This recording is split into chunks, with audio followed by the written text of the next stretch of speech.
Okay, तो આપણો જે નેક્સ્ટ ક્વેશ્ચન છે તે આવશે ઉદાહરણ નંબર 9 ચોપડીનો. હવે જો લાસ્ટ ક્વેશ્ચન અને આ ક્વેશ્ચનમાં જે ફરક છે તે હવે જોજો.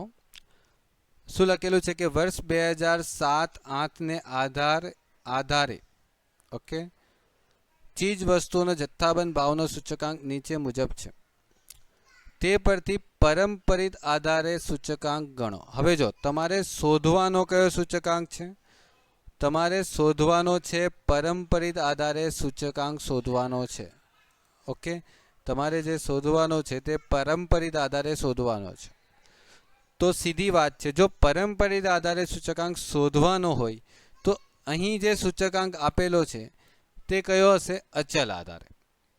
ઓકે, કારણ કે દાખલાની સ્ટાર્ટિંગમાં જ લખેલું છે કે 2007-8ને આધારે, એટલે આપણે આધાર વર્ષ કયું લીધું હશે? 2007-8.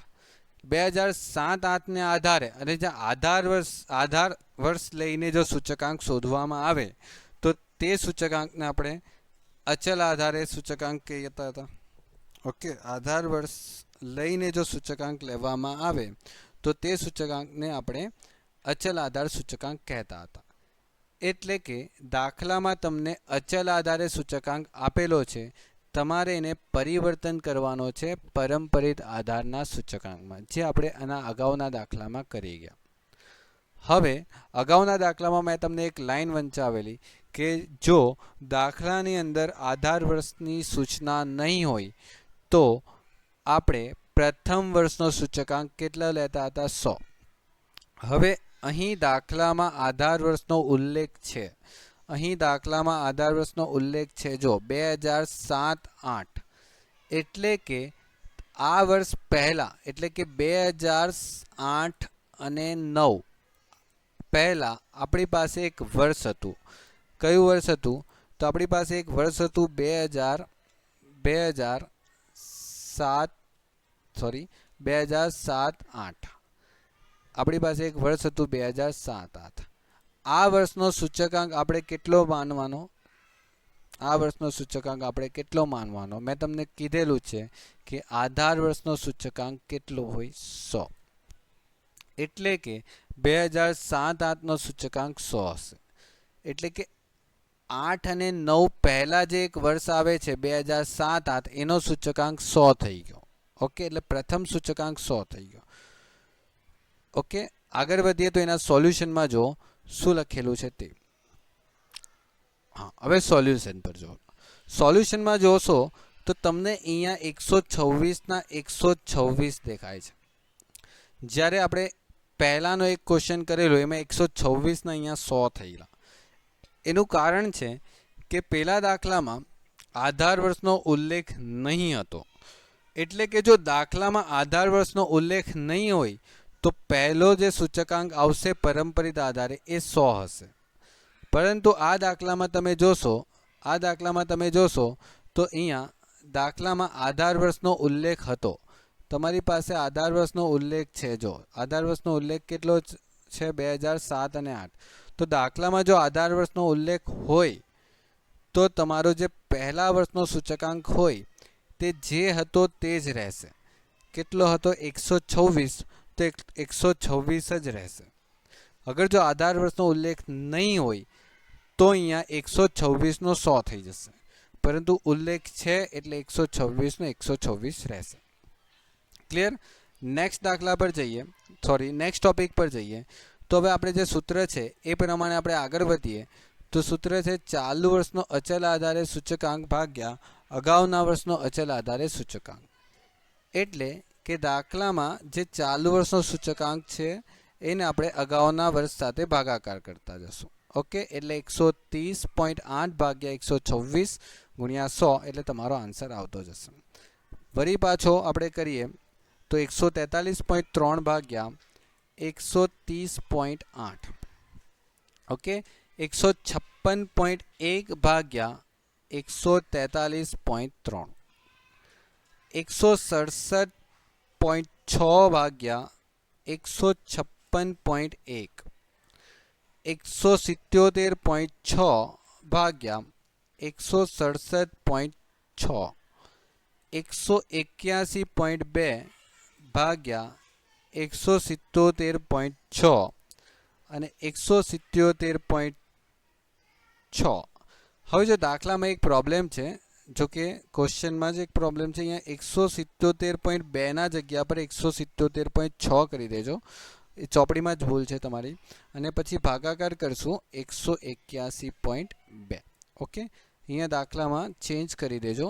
અહીંયા જે ભાવ છે એ આપણો 177.6 આવશે. ઓકે, એટલે આ જે છપાયેલું છે એ થોડું બાય મિસ્ટેક છપાઈ ગયેલું છે ચોપડીમાં, આટલું ચેન્જ કરી દેજો. એટલે અહીંયા જે આવશે 177.6 ભાગ્યા 181.2 ગુણ્યા 100, એટલે તમારો જે આન્સર આવશે 97.89 આવશે. ઓકે, તો આ રીતે તમારે ચાલવાનું છે. એટલે આ જે આપણે શોધ્યો તે પરંપરિત આધારે સૂચકાંક શોધ્યો, અને આપણને જે આપેલો હતો તે અચલ આધારે સૂચકાંક આપ્યો હતો. એટલે એક સૂચકાંક પરથી આપણે બીજા સૂચકાંક પર જવાનું છે. ક્લિયર? એક સૂચકાંક પરથી આપણે બીજા સૂચકાંક પર જવાનું છે. તો આપણે બે દાખલા કર્યા કે જેમાં ઉદાહરણ નંબર 8 અને ઉદાહરણ નંબર 9, જેમાં અચલ આધારને આપણે પરંપરિત આધારના સૂચકાંકમાં પરિવર્તન કરતા હતા. ઓકે, તો હવે જે ક્વેશ્ચન લેશું તેમાં પરંપરિતને અચલ આધારમાં પરિવર્તન કરશું. અત્યાર સુધી આપણે અચલને પરંપરિતમાં પરિવર્તન કર્યું. હવે આપણે પરંપરિત આધારના સૂચકાંકને અચલ આધારના સૂચકાંકમાં પરિવર્તન કરશું. ઓકે, તો હવે એ જોઈએ આપણે. ઓકે, તો ઉદાહરણ નંબર તમારું 10. ઉદાહરણ નંબર 10માં જો શું આપેલું છે, તો વર્ષ 2008 અને 9 થી લઈને 2015-16 સુધીના ખાદ્ય ચીજવસ્તુના ભાવના પરંપરિત આધારે મેળવાયેલા સૂચકાંક નીચે પ્રમાણે આપેલો છે. આ પરથી અચલ આધારિત રીતે સૂચકાંક ગણો. ઓકે, આધાર વર્ષ તમને 2007-8 આપેલું છે. ઓકે, હવે જો જ્યારે આપણે અચલ આધારે સૂચકાંક શોધવાનો છે ત્યારે હવે આ દાખલામાં આપણને આ માહિતીની જરૂરત પડશે નહીં. ઓકે, નહીં આપેલી હશે તો પણ ચાલશે, જરૂરી નથી. કારણ કે તમને અહીંયા કયું વર્ષ આપેલું હતું? 2007-8, અને 2007-8 એ આધાર વર્ષ છે, તો આધાર વર્ષનો સૂચકાંક તો કેટલો હોય? 100. ઓકે, હવે એટલું યાદ રાખજો, જ્યારે પણ તમે પરંપરિત આધારની રીત પરથી અચલ આધારની રીતે સૂચકાંક શોધો, ધ્યાનથી સાંભળજો મારી વાત. જ્યારે તમે અચલ આધારની રીત પરથી પરંપરિત આધારની રીત શોધતા હતા ત્યારે આધાર વર્ષ આપ્યું હોય કે નહીં આપ્યું હોય એનો ફરક પડતો હતો દાખલામાં. પરંતુ જ્યારે પરંપરિત આધારને તમે અચલ આધારની રીતમાં પરિવર્તન કરશો ત્યારે જે પ્રથમ વર્ષનો સૂચકાંક હોય, જે પ્રથમ વર્ષનો પરંપરિત આધારે સૂચકાંક છે, એ તમારો પ્રથમ વર્ષનો અચલ આધારે સૂચકાંક થશે. ઓકે, દાખલામાં તમારે શોધવાનો કયો સૂચકાંક છે? અચલ આધારે. ઓકે, એટલે અચલ આધારે સૂચકાંક શોધવાનો છે. એટલે આ જે સૂચકાંક આપેલો હશે એ તમારો પરંપરિત આધારે સૂચકાંક હશે. તો આપણે કઈ રીત કરવાની છે? પરંપરિત આધારે સૂચકાંક પરથી અચલ આધારે સૂચકાંક. એટલે પરંપરિત આધારમાં જે પહેલો સૂચકાંક હોય તે હંમેશા અચલ આધારનો પહેલો સૂચકાંક હોય. ધ્યાનથી મારી વાત સાંભળજો. પરંપરિત પરથી અચલ શોધવાનો હોય તો પરંપરિતમાં જે પહેલો સૂચકાંક હોય તે જ અચલમાં પહેલો સૂચકાંક આવશે. ઓકે, અને ત્યાર પછી આપણે સૂત્રને ફોલો કરવાનું છે. આપણું સૂત્ર શું હતું? તો સૂત્ર હતું ચાલુ વર્ષનો પરંપરિત આધારે સૂચકાંક. ઓકે, હવે ધ્યાન સ્ક્રીન પર રાખજો કે તેમાં તમારો ચાલુ વર્ષનો અચલ આધારે સૂચકાંક. ઓકે, તો સોરી, ચાલુ વર્ષનો પરંપરિત આધારે સૂચકાંક, ચાલુ વર્ષનો પરંપરિત આધારે સૂચકાંક અને અગાઉના વર્ષનો અચલ આધારે સૂચકાંક. એટલે અચલ આધારે સૂચકાંક અગાઉના વર્ષનો એટલે કે અહીંયાથી લેવામાં આવશે. એટલે આ રકમ લેવામાં આવશે. એટલે કે એક રકમ ચાલુ વર્ષની લેવામાં આવશે અને બીજી રકમ અગાઉના વર્ષનો જે આન્સર આવશે તેને લેવામાં આવશે. બંનેનો ગુણાકાર કરવામાં આવશે અને ભાગ્યા 100 એટલે તમને આન્સર મળતો જશે. પછી પાછું ચાલુ વર્ષનો પરંપરિત આધારે સૂચકાંક ગુણ્યા અગાઉના વર્ષનો અચલ આધારે સૂચકાંક. ચાલુ વર્ષનો પરંપરિત આધારે સૂચકાંક અને ગયા વર્ષનો આપણે અચલ આધારે સૂચકાંક. ચાલુ વર્ષનો તમારે પરંપરિત આધારે સૂચકાંક અને ગયા વર્ષનો અચલ આધારે સૂચકાંક લેવાનો છે.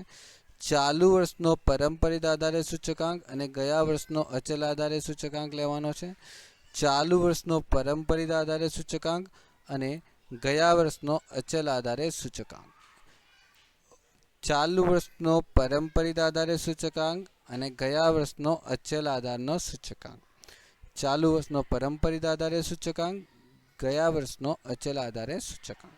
ઓકે, એટલે આ રીતે તમારે ક્વેશ્ચન કરવાનો છે.